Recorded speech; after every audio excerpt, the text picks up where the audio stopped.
Hey, good morning, everybody. So happy to have you in the house today. Welcome to folks in the Zoom room and also to folks watching live stream on YouTube. This is Human Touch.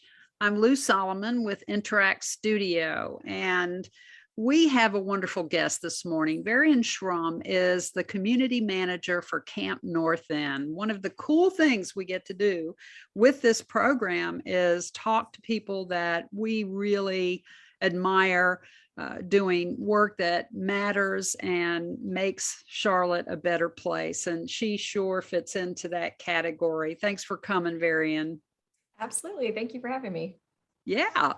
Now, just a smidge of background because we are going to play a video for you. We think that it says 1,000 words, certainly more than I could ever do it justice. We'll hear much more from Varian on this, but Camp North End is a huge development that is north of Uptown on Statesville Avenue, 76 acres with a rich history, an amazing spread of old factory buildings that has become has combusted really in the last little bit into restaurants and shops and musical space. Let's look at it here. You can see the expanse of it. Varian, what are we seeing here? This is just a little snapshot of different places on site, which you mentioned is 76 acres, so large that we divided it into a few districts where a lot of the development and activity is clustered. But really, Camp North End is a place to spend free time, to work in beautiful office space, to grab a drink or a meal, to appreciate art. You name it. It's the equivalent of 14 square blocks of Uptown. So whatever you would expect to see in 14 square blocks of a city's, center, we've tried to seed that kind of activity here. So you can see little snippets of all of that, people hanging out, kids and families, expressing their creativity, professional working artists, all of the above. It's really a multifaceted space. Yeah. Well, and right before we started, we were talking about Van Gogh and how it was, well, and is, I mean, it's ongoing, but tell us about the numbers and the new folks that came in waves to Camp North End because of immersive Van Gogh. Yeah, I mean, prior to Van Gogh, Camp North End, a lot of the daily activity or the activity that was at Camp North End previously was more one-off event driven. Like when we first got started, there was not a reason to come out. We had to manufacture reasons and activities for people to enjoy. So if we weren't planning an event, there wasn't anyone there. Over time, we've generated a lot of that traffic, of course, with daily events, but also bringing in businesses who have regular operating hours. But Van Gogh really was just gas on the fire. On a busy weekday, 2,000 people might come out. On a busy weekend, 3,000 people might come out. And that's just for Van Gogh on top of everything else we're doing. So that really was a game changer for us this year. Yeah. Well, there had to be a time where you were looking at Camp North End for the first time, and it certainly didn't look anything like it does today. So what struck you about that space, and what did you think it could be? So actually, the first time I saw it was December 2016, and Damon, the owner and developer of Camp North End, had reached out to me on LinkedIn and said, "Do you want to come see this space?" I was like, "Yeah, okay, I'll take a look." I was working in Uptown at the time, and so I had no idea where this place was. So I allowed 30 minutes to get there, and I arrived in 3 minutes, made every light, and then was 27 minutes early for my meeting. But so my first thought was, wow, this is really close to Uptown, and it's huge, and so much like expansive historic architecture that, in my bubble living in Charlotte, there was a lot of griping about everything old is torn down. There's no old buildings. And I was like, my first thought was, wow, this is 76 acres of actually meaningful historic buildings right next to Uptown. So that was my first thought. And then as Damon and I were walking around the site and he was describing, the vision for a big mixed use, adaptive reuse project, my next thought was, wow, this is a very big opportunity for Charlotte. And I hope the developer gets it right. And the fact that I had a chance to be part of helping get it right, I felt like almost a responsibility to the city to be part of it and help it land in a way that Charlotte would be excited about, would embrace. Overall, just like the sense of possibility was evident. So I had a million ideas as we were walking around, and it was a pretty dreary December day, but if you have an imagination and a love for public space, I think you can see what's possible. So those were some of my first impressions. Yeah. And one thing we are so excited about is the fact that you chose to lead with creatives. Tell us about that. Yeah, I mean, I think it's sort of a natural choice in some ways. People who are more creative by nature or do that for a living tend to be able to see the future a little bit better, or can imagine alternate realities a little bit better. So it was easier to describe a vision and have creative people understand it and want to be part of it and help bring it to life. Also at that same time, this was then January 2017, very early that year. Around that time, I guess this is sort of a perennial conversation in Charlotte, but like, what is Charlotte's identity? That was top of mind for everyone, and I guess it still is. But at the time, that was really on the front burner for me, and a lot of creative people were having that conversation, and people were excited to be part of molding Charlotte's identity. And I felt like, you know what, I've seen enough that I know Charlotte is creative, and that all of these amazing creative types exist everywhere in the city, but maybe they're in pockets in their own, like if they're in a basement over here, or a warehouse over there. There wasn't any one central place where a lot of them could come together and plant a flag in the ground and say, this is Charlotte's creative identity. So I thought there was definitely an opportunity with Camp North End to be that kind of place. So recruiting a lot of leaders in their different creative fields to be beginning was definitely an important way to get started. Yeah. Yeah. And even just the accompaniment of the artwork done in relationship to immersive Van Gogh and all the murals out there. I mean, it really, really is such a special place. The environment is so colorful and provocative. What do you say would be the most important ingredients to creating a community space like the one that has emerged at Camp North End? This is your love. This is something that talented people are coming to and being a part of for our cities. What makes it happen? I think it, as far as ingredients go, going back to the beginning and starting with the intention of we want this to be a place where all kinds of people feel welcome and that our city is truly represented. Like, I felt there weren't many places you could go and see a real cross section of the city. It was sort of little bubbles, and there weren't many places where you could see all different kinds of people interacting in a public space regularly. So I think if we have to pick an ingredient, I would say maybe the intentionality around representation. And it doesn't always happen automatically. So at the beginning, you need to be extra intentional about curating that and seeding that. And so even in every small decision, like back to the beginning when we were planning Friday nights, and it was like, okay, we know we want a band, we know we want a food truck, we know we want some kind of fun arts and cultural free activity. how are we making that decision? And one lens through which we made that decision was, let's pick a band who has this following, a truck who has this following, and an arts group that has this following. And those three groups maybe never interact in real, in their daily lives. But if we could invite all three to the place at once, what kind of fun interactions could happen.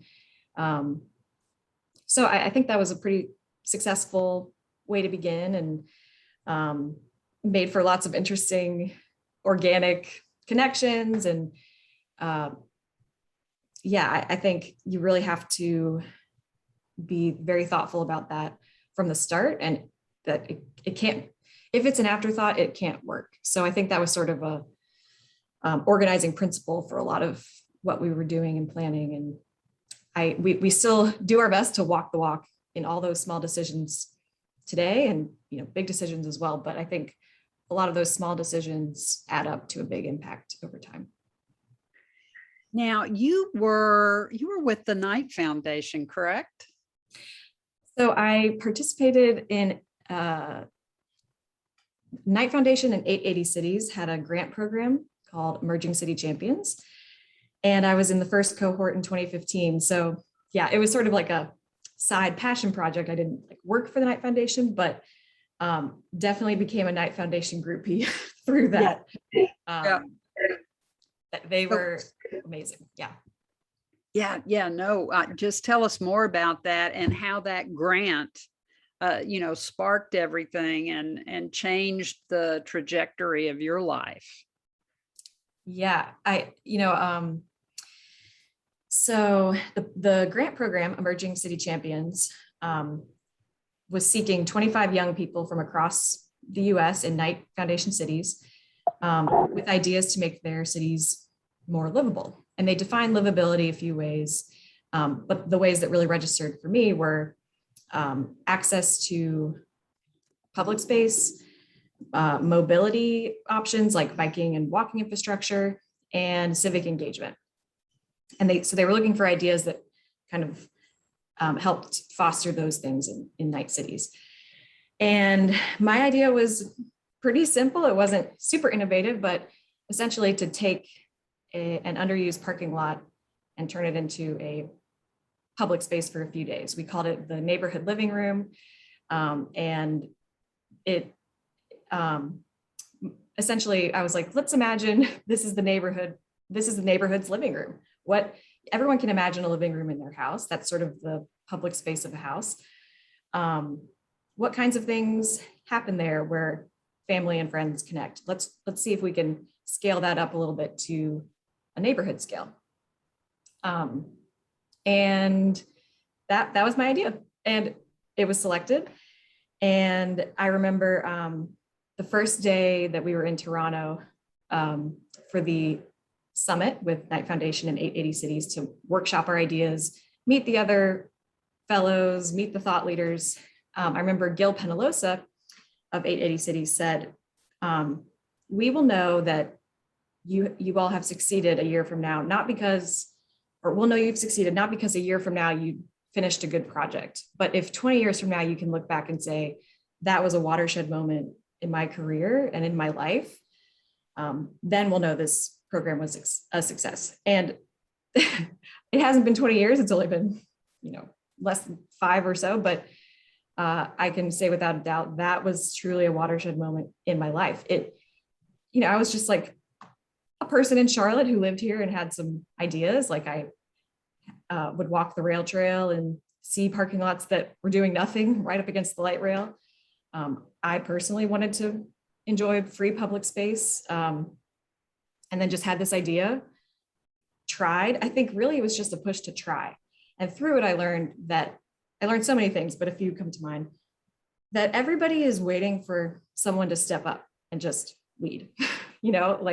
Everyone has great ideas about everyone has great ideas for what they want to see in their neighborhoods. And it is possible to just start trying and build connections and relationships that can lead to change and outcomes that you want to see.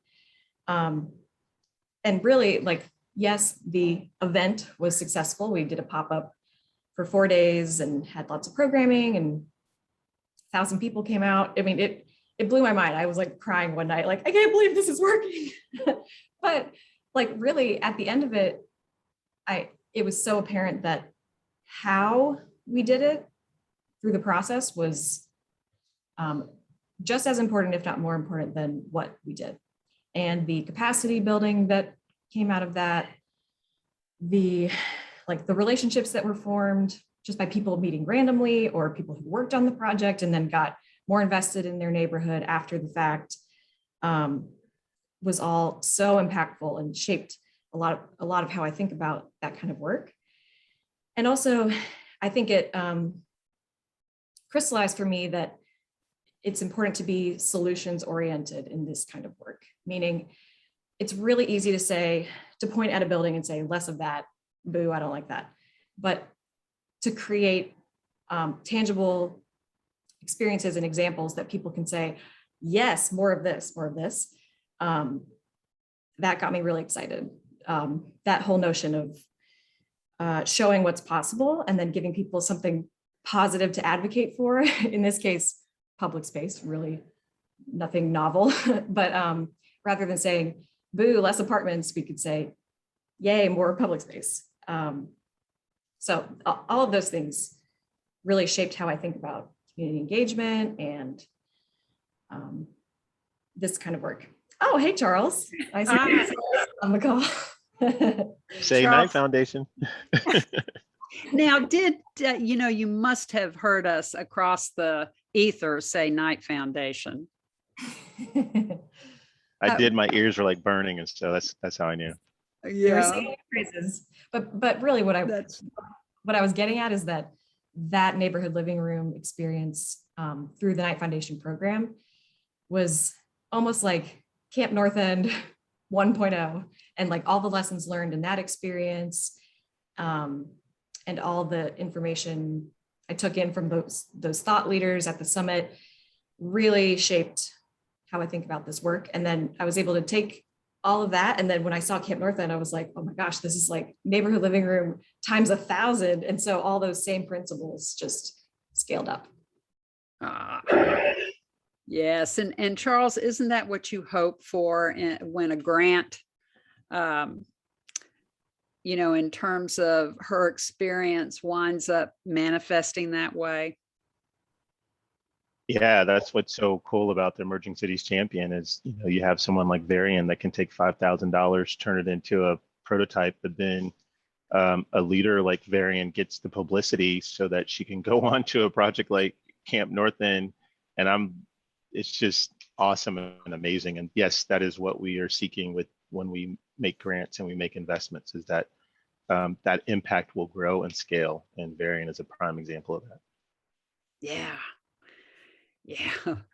Well, Varian, did Camp North End develop into what was your original vision, or how has it surprised you? Maybe that's the question. What's surprising you now?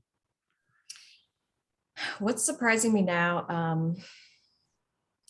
I think one thing I was surprised by early on was how quickly people got it and embraced it. I really thought I was going to have to spend the first couple of years trying to convince people to come see it. And pretty quickly, it was like people came out to see it and then they wanted to be a part of it. So I would say my role shifted more quickly than I thought, from trying to be a cheerleader, get it going, to stewarding a community.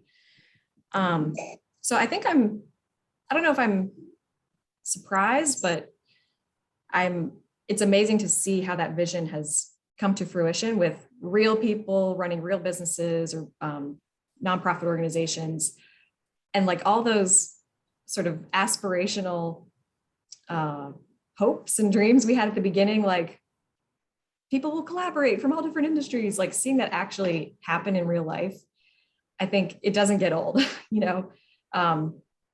seeing Ally Bank's innovation department out there next door to Junior Achievement and Black Market, and like seeing the way that they all collaborate in ways you could not have anticipated. I think I'm always impressed and surprised in a good way by how those relationships really do develop organically, and then the creative ideas and projects that come out of it. Yeah. What are the challenges going ahead, Varian? What are you looking at? You know, there's this thing, COVID. That remains a challenge for sure. It was really challenging last year, especially when, I mean, my whole job is let's convene people in a physical place. That was hard to do when that was against the law. So thankfully we can gather more safely now, and Camp North End has plenty of outdoor space that makes that easier. But of course that does remain a challenge, because a lot of Camp North End's ultimate business model is office rent. People are working from home, and offices keep delaying the return to the office. You know, it seems every 3 months they announce 3 more months, which I understand, and we respect that. But that is a challenge too, that part of the vision is having large office tenants alongside small businesses and arts collectives and nonprofits. And, that is an important piece of the equation that so far we have pieces of it, but we're still waiting for that like first big office tenant. And COVID is sort of overcoming COVID is a big, is that first domino perhaps to. Yes. Well, Susie, do you have a question for Varian? I would love to hear just a little bit more about some of the organic collaboration that happens. Give us a couple of examples of what does that look like, and how is Camp North End a model for that? I think some of my favorite examples are Wendy O'Connor Art and Home next door to Black Market, which I alluded to before. Both arts collectives, or Wendy O'Connor is an artist from South Charlotte. She does fine oil paintings that she turns into wallpaper and textiles for furniture that she shows at High Point Market, And then Black Market is a very grassroots art collective meant to lift up Black creatives. And it couldn't be more different, I guess, and the kinds of subcultures they appeal to, but they have become best friends and give each other, or like create opportunities for each other. Wendy has shown at some of Black Market's shows that they've curated at like the Mint Museum. Wendy's introduced some of those artists to her high-end clientele who have hired them to paint a bathroom in their house. Just like that kind of social capital, I think is just so rewarding and exciting. And that's just a small example, but I know, TM Studio, which is Ally Bank's innovation department. They have worked with Junior Achievement to try to bring a new Minecraft game that their HBCU interns, they had a program for, developed a couple of years ago. And then now it's it has 1.5 million downloads on Minecraft to teach digital literacy. And they're working with Junior Achievement to roll that out to middle school students. Hex Coffee is currently doing a collaboration with Leah and Louise. Their pastry chef is, her name is Jasmine. She's kind of starting to go out on her own a little bit and spread her wings, and donuts are kind of her thing. And so they're working together to do a coffee and donut pop up together on Saturday mornings. And there's a million more examples, but those are the few that are top of mind because they're happening right now. I love that. Thank you. Yeah. And that is getting at the essence and the magic of Camp North End. One final question I would ask, Varian, is if you remove everything from Camp North End. You know, what is the essence when you think of that space, and what is there organically and has been there? What is Camp North End? I think if you take away all the buildings and space, Camp North End is really an idea, the idea that being in community with people who aren't exactly like you makes us all better, makes you better, makes us all better. That's kind of the foundational principle, I guess, in everything we're doing, that it makes you more empathetic, more creative, more connected, more productive in your work. And I think that plays out in lots of different ways, but if you really take away the buildings and you're just left with the people, I mean, really the buildings are only as good as the people who fill them. Without people, it's just bricks. So yeah, I think it really does come down to the essence of a diverse community, is that it's better for all of us if we're regularly interacting with people who aren't exactly like us and challenging our worldviews and giving us different perspectives on things. Yeah. What a great note to begin closing out with. We're just so fortunate to have brilliant minds like yours helping lead the way with creative public space.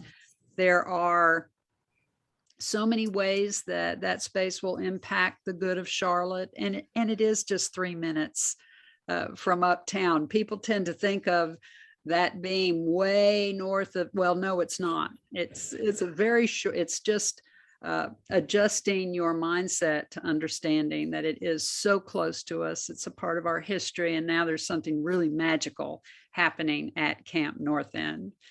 So thank you so much, Varian. Just a quick heads up that we next time will have as our guest April Whitlock, who is with Lending Tree and is going to talk to us about the future of corporate giving and their Lend a Hand program. A shout out to the Interact family in the house. We have Patrick Sheehan, Susie Adams, Michael Samet, Jess Barilla.